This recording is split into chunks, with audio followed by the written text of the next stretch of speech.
भारत माता की, भारत माता की। भारतीय जनता पार्टी के नवीन अध्यक्ष माननीय नितिन नबीन जी, हमारे पूर्व अध्यक्ष जेपी नड्डा जी, भाजपा परिवार के अन्य सभी वरिष्ठजन, देश भर से आए कार्यकर्ता साथी, देवी और सज्जनों, सर्वप्रथम माननीय नितिन नबीन जी को दुनिया के सबसे बड़े राजनीतिक दल का अध्यक्ष चुने जाने पर बहुत बहुत बधाई देता हूं, बहुत बहुत शुभकामनाएं देता हूं। बीते कई महीनों से संगठन पर्व यानी कि पार्टी का छोटी सी इकाई से लेकर के राष्ट्रीय अध्यक्ष चुनने की एक व्यापक प्रक्रिया 100% लोकतंत्र तरीके से भारतीय जनता पार्टी के संविधान के स्पिरिट को और उसमें बताई गई हर बात को ध्यान में रख करके लगातार चल रही थी। आज उसका विधि पूर्वक समापन हुआ है। संगठन पर्व का ये विशाल आयोजन भारतीय जनता पार्टी की लोकतांत्रिक आस्था, संगठनात्मक अनुशासन और कार्यकर्ता केंद्रित सोच का प्रतीक है। मैं देश भर के कार्यकर्ताओं का इस प्रक्रिया को सफल बनाने के लिए बहुत बहुत अभिनंदन करता हूं। साथियों, बीते 1-1.5 वर्षों में डॉक्टर श्यामा प्रसाद मुखर्जी की 125वीं जयंती का पर्व, अटल जी की 100वीं जन्म जयंती, राष्ट्रीय स्वयंसेवक संघ के 100 वर्ष, ऐसे महापर्व हम मनाते रहे हैं। ये वो प्रेरणाएं हैं जो देश के लिए जीने के हमारे संकल्प को और मजबूत करती है। हमारा नेतृत्व परंपरा से चलता है, अनुभव से समृद्ध होता है और जनसेवा, राष्ट्र सेवा के भाव से संगठन को आगे बढ़ाता है। साथियों, अटल जी, आडवाणी जी और मुरली मनोहर जोशी जी के नेतृत्व में बीजेपी ने शून्य से लेकर शिखर तक का सफर देखा है। इस सदी में वेंकैया नायडू जी और नितिन गडकरी जी सहित हमारे कई वरिष्ठ साथियों ने संगठन को विस्तार दिया है।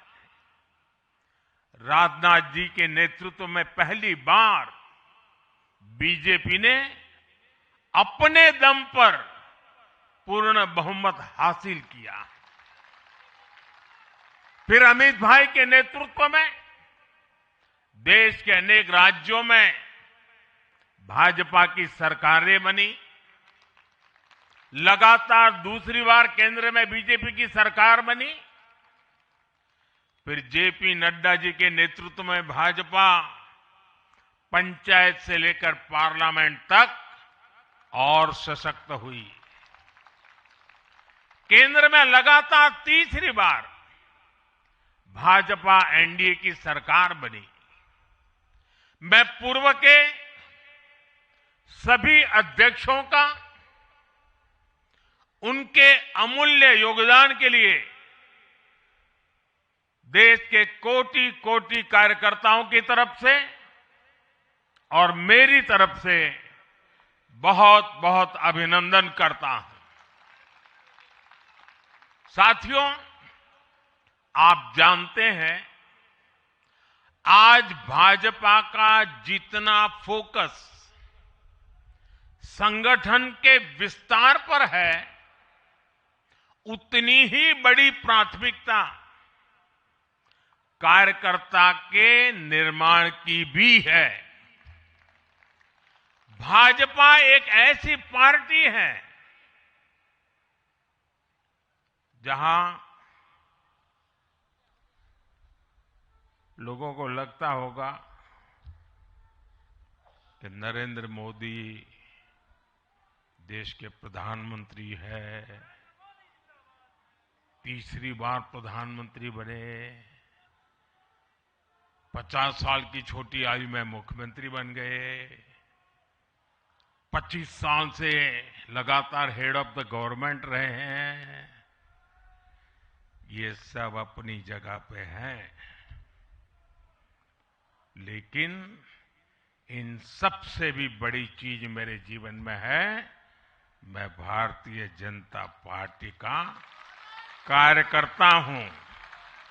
ये सबसे बड़ा गर्व है। और जब बात पार्टी के विषयों को आती है, तब माननीय नितिन नवीन जी,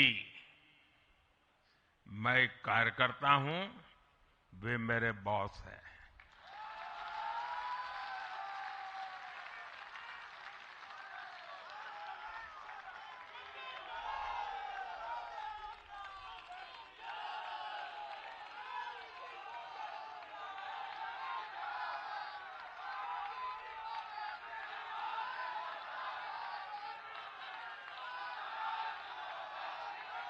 अब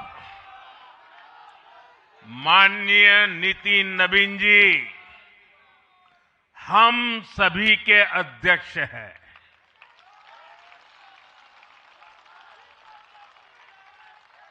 और उनका दायित्व सिर्फ भाजपा को भी संभालना इतना नहीं है, एनडीए के सब साथियों के बीच भी उन्होंने तालमेल का बहुत बड़ा दायित्व भी देखना होता है। साथियों, माननीय नितिन जी के संपर्क में जो भी आया है, वो उनकी सरलता और सहजता की चर्चा जरूर करता है। बीजेपी युवा मोर्चा का दायित्व हो, अलग अलग राज्यों में प्रभारी के रूप में जिम्मेदारी हो, या फिर बिहार सरकार में काम करने का अनुभव हो, नितिन जी ने हमेशा जब जब जो जहां जो जिम्मेवारी मिली, अपने आप को उन्होंने साबित किया है। जिम्मेवारी देने वालों को भी उनके कार्य ने गर्व से भर दिया है। साथियों, ये 21वीं सदी है और देखते ही देखते 21वीं सदी के पहले 25 वर्ष तो पूरे भी हो चुके हैं। आने वाले 25 वर्ष बहुत महत्वपूर्ण है। ये वो कालखंड है जब विकसित भारत का निर्माण होना है और होना तय है।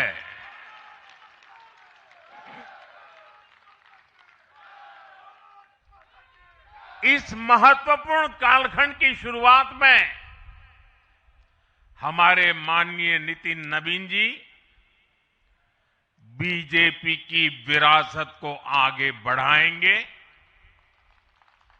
मैं आजकल के युवाओं की भाषा में कहूं तो नितिन जी खुद भी एक प्रकार से मिलेनियल है। वो उस जनरेशन से हैं जिसने भारत में बड़े आर्थिक, सामाजिक और टेक्नोलॉजिकल परिवर्तन होते देखे हैं।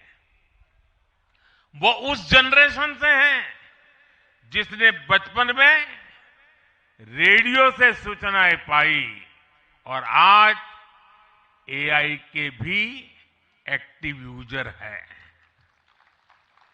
नितिन जी के पास युवा ऊर्जा भी है और संगठन में कार्य का लंबा अनुभव भी है। ये हमारे दल के हर कार्यकर्ता के लिए बहुत उपयोगी होगा। साथियों, इस वर्ष जनसंघ की स्थापना को 75 वर्ष हो रहे हैं और मैं आज इन 75 वर्ष लगातार लक्षावधि कार्यकर्ताओं ने, अनेक परिवारों ने, अनेक पीढ़ियों ने जो त्याग, तपस्या और बलिदान दिए हैं, मैं उनको आदरपूर्वक नमन करता हूं। जनसंघ रूपी वटवृक्ष से ही भाजपा का जन्म हुआ और भाजपा दुनिया के सबसे बड़ा राजनीतिक दल बन चुकी है। और ये सिर्फ भाजपा के कार्यकर्ताओं के लिए गौरव का विषय है, इतना नहीं है। देश के राजनीतिक समीक्षकों को दुनिया को ये बात बतानी चाहिए कि भारत एक ऐसा देश है जिसकी रगों में इसकी मजबूती से लोकतंत्र चल रहा है, कि जहां दुनिया की सबसे बड़ी पॉलिटिकल पार्टी है। साथियों, बीजेपी एक संस्कार है। बीजेपी एक परिवार है। हमारे यहां मेंबरशिप से भी ज्यादा रिलेशनशिप होती है। बीजेपी एक ऐसी परंपरा है जो पद से नहीं, प्रक्रिया से चलती है।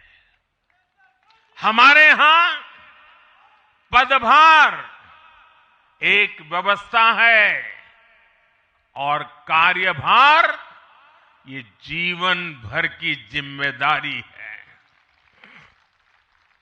हमारे यहां अध्यक्ष बदलते हैं लेकिन आदर्श नहीं बदलते। नेतृत्व बदलता है लेकिन दिशा नहीं बदलती। साथियों, भाजपा का स्वरूप नेशनल है। भाजपा का स्पिरिट नेशनल है, क्योंकि हमारा जुड़ाव लोकल है। हमारी जड़ें जमीन के नीचे गहरी है। इसलिए भाजपा रीजनल एस्पिरेशन को प्लेटफॉर्म देती है, उन्हें नेशनल एम्बिशंस का आधार बनाती है। और इसलिए आज देश के कोने कोने के लोग भाजपा के साथ हैं, भाजपा के साथ जुड़ रहे हैं। और इतना ही नहीं, जो भी अपनी राजनीति का प्रारंभ करना चाहता है, उसको भी भाजपा का प्रवेश द्वार सबसे उत्तम, सबसे सुरक्षित लगता है।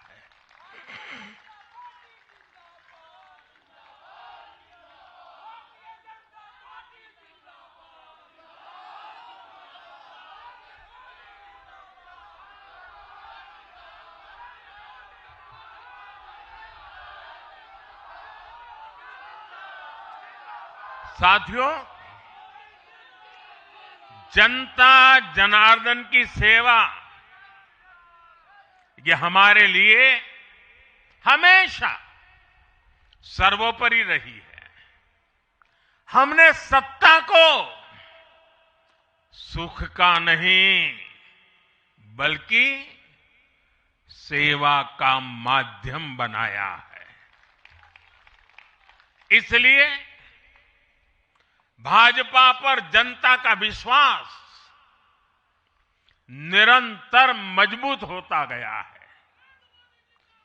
अगर बीते 11 वर्षों की ही बात करें तो भाजपा की यात्रा जन विश्वास अर्जित करने की अद्भुत यात्रा रही है।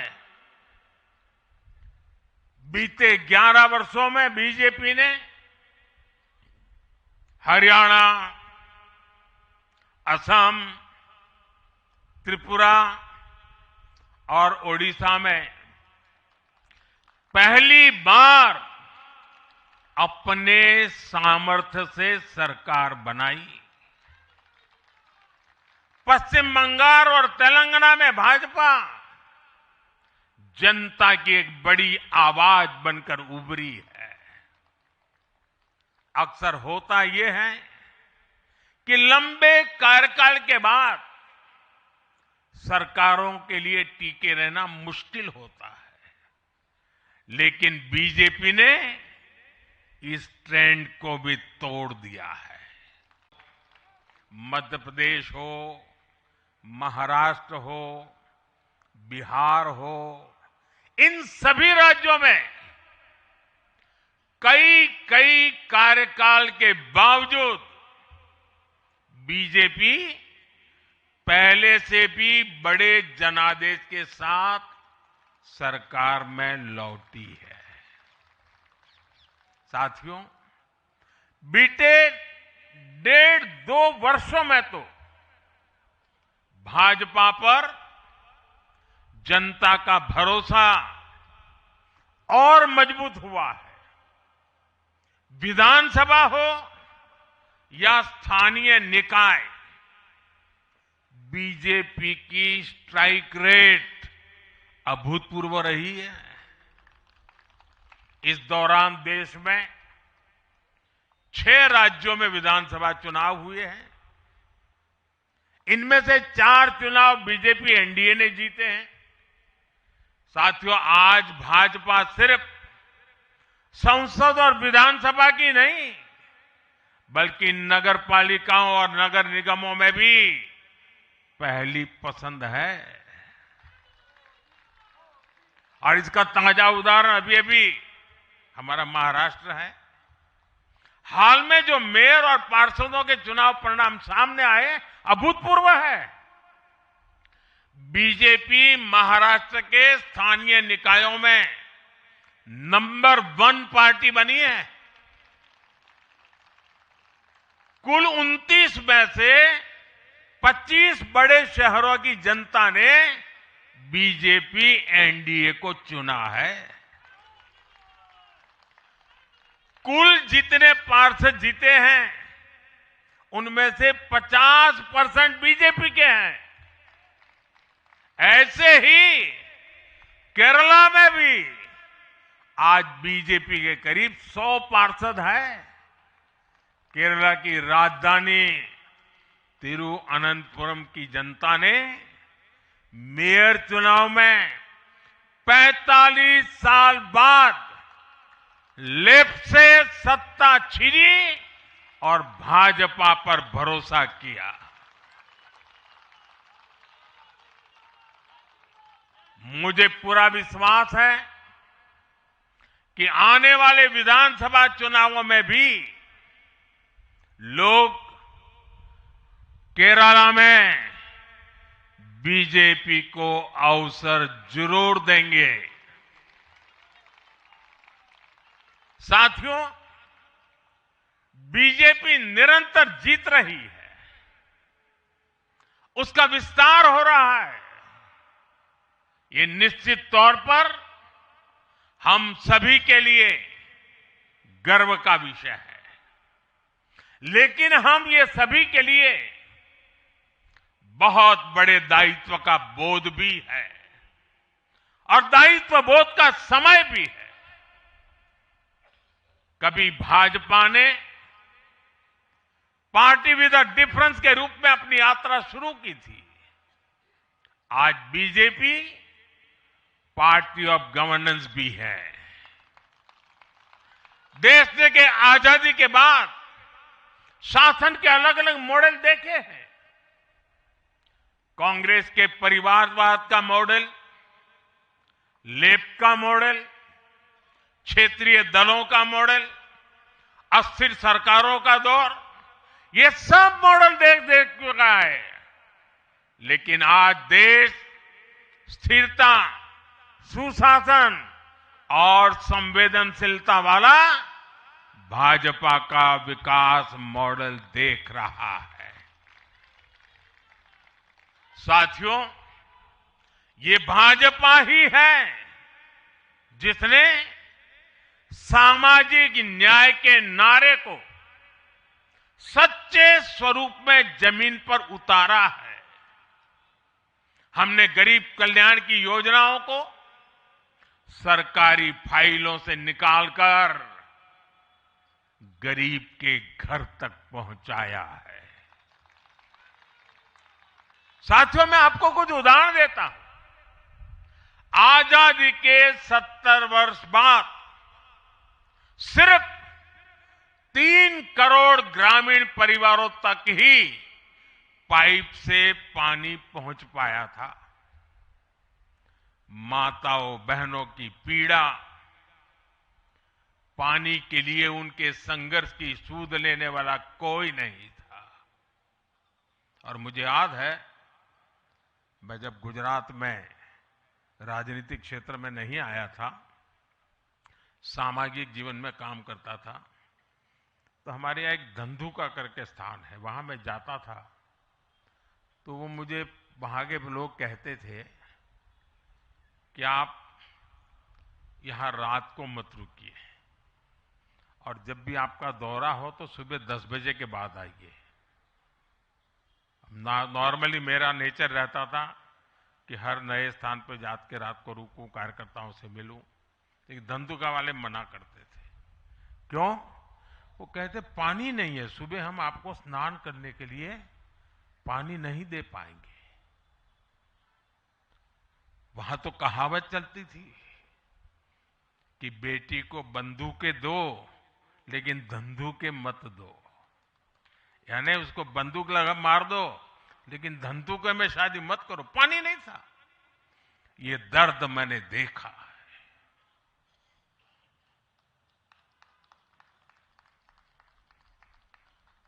मैं धरती की सच्चाई से जुड़ा था। माताओं बहनों की पीड़ा अपनी आंखों के सामने देखी थी और तब हम जल जीवन मिशन लेकर आए और सिर्फ 5-6 साल में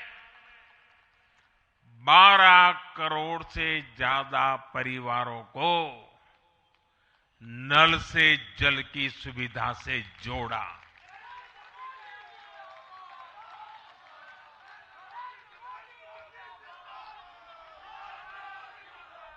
साथियों, ये हमारी सरकार है जिसने धुएं से बीमार होती बहनों की पीड़ा समझी, वरना पहले तो एलपीजी गैस को भी अमीरों का ही सौभाग्य मान लिया गया था। भाजपा ने पूरी संवेदनशीलता के साथ हर घर को एलपीजी गैस कनेक्शन से जोड़ने का अभियान चलाया। वर्ष 2014 तक जहां सिर्फ 14 करोड़ एलपीजी कनेक्शन थे, आज देश में 33 करोड़ से अधिक गैस कनेक्शन है। ऐसे ही गांव की बहनों को लखपति दीदी बनाने का अभियान है। ये भी इसलिए संभव हो पाया क्योंकि भाजपा बहनों बेटियों के सपनों के प्रति संवेदनशील है। साथियों, एक जमाना था हम भी सुनते थे कि फलाना परिवार वो तो लखपति परिवार है, ढीकना परिवार लखपति परिवार है, यानी लखपति होना बहुत बड़ी बात मानी जाती थी। ये मोदी है जो सपने देखता है कि मेरे गांव की गरीब मां भी लखपति दीदी बनेगी।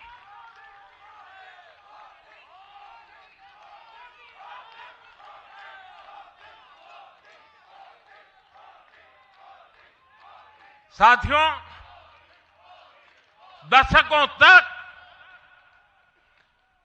आदिवासी समाज को सिर्फ वोट बैंक से जोड़कर देखा गया, लेकिन संवेदनशील भाजपा के हमारे संस्कारों ने समाज के प्रति समान भाव की हमारी परंपरा के कारण भाजपा ने आदिवासियों में भी सबसे पिछड़ी जनजातियों की पीड़ा को समझा। उनके विकास के लिए पीएम जनमन योजना बनाई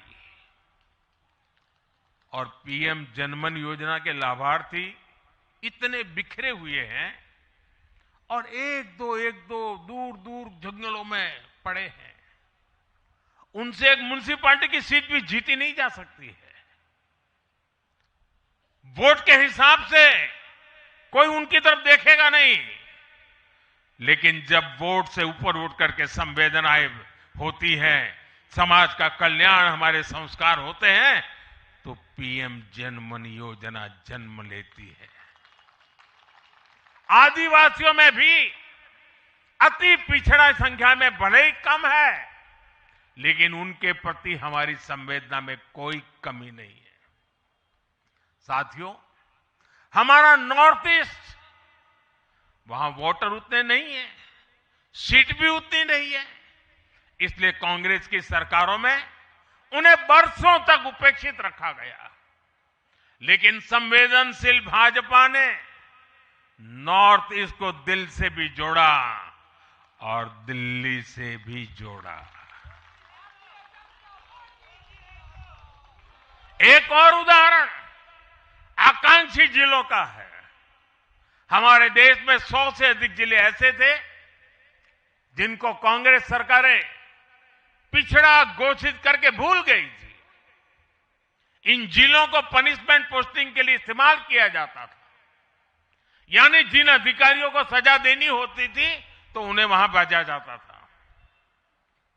हमारी भाजपा सरकार ने इन जिलों को आकांक्षी जिले घोषित किया और प्राथमिकता के आधार पर इनके विकास के लिए काम किया। आज ये आकांक्षी जिले विकास के कई पैरामीटर्स पर अन्य जिलों से बेहतर प्रदर्शन कर रहे हैं, राज्य की एवरेज की बराबरी आकर के खड़े हो गए। साथियों, भाजपा का मंत्र है पिछड़ों को प्राथमिकता, पिछड़ों को प्राथमिकता। जिनकी किसी ने सूद नहीं ली, हमने उनकी साधना की है। जिनको किसी ने पूछा नहीं, मोदी ने उन्हें पूजा है। हमारी कार्य संस्कृति सर्वसमावेशी है, सर्वांगीण है, सर्वस्पर्शी है, सर्वहितकारी है, सर्व कल्याणकारी है। और ये कार्य संस्कृति गरीब को समान अवसर देने वाली है, गरीब को सशक्त करने वाली है। इसी वजह से सिर्फ एक दशक में 25 करोड़ लोगों ने गरीबी को पराजित किया है। और ये 25 करोड़ लोग कौन हैं? इनमें सबसे अधिक दलित, पिछड़े और आदिवासी परिवार है। साथियों, बीते वर्षों में जन विश्वास की जो पूंजी हमने अर्जित की है, उस भरोसे को कायम रखना बहुत बड़ी जरूरत है। देश की जनता 2047 तक विकसित भारत बनाने के लिए संकल्पित है। इसलिए बीते 11 वर्षों में रिफॉर्म्स की जो यात्रा हमने शुरू की है, वो अब रिफॉर्म एक्सप्रेस बन चुकी है। हमें राज्यों के स्तर पर, शहर की इकाइयों के स्तर पर, जहां भी भाजपा एनडीए सरकारें हैं, वहां रिफॉर्म्स की गति तेज करनी है। भाजपा सिटी गवर्नेंस का भी एक नया मॉडल देश के सामने प्रस्तुत कर रही है। इस लक्ष्य के साथ हम आगे बढ़ना चाहते हैं। साथियों, जब हम सत्ता में नहीं भी थे, तब भी हम अपने मूल आदर्शों से कभी नहीं भटके। हम राष्ट्र प्रथम के भाव से, नेशन फर्स्ट के भाव से डटे रहे, जूझते रहे, संकटों को झेलते रहे, जज्बात बढ़ाते रहे और जीतते भी रहे। हम वो लोग हैं, हमारा वो चरित्र है, हमारे वो संस्कार है। खुद से बड़ा दल और दल से बड़ा देश, ये भाजपा के हर कार्यकर्ता का संस्कार है, भाजपा के हर कार्यकर्ता का जीवन मंत्र है। इसी भाव के साथ बीते 11 वर्षों में हमने अनेक चुनौतियों पर विजय पाई है। जम्मू कश्मीर से आर्टिकल 370 की दीवार गिराना हो, 3 तलाक के खिलाफ कानून बनाना हो, इनको कभी असंभव माना जाता था। आज ये हकीकत बन चुके हैं।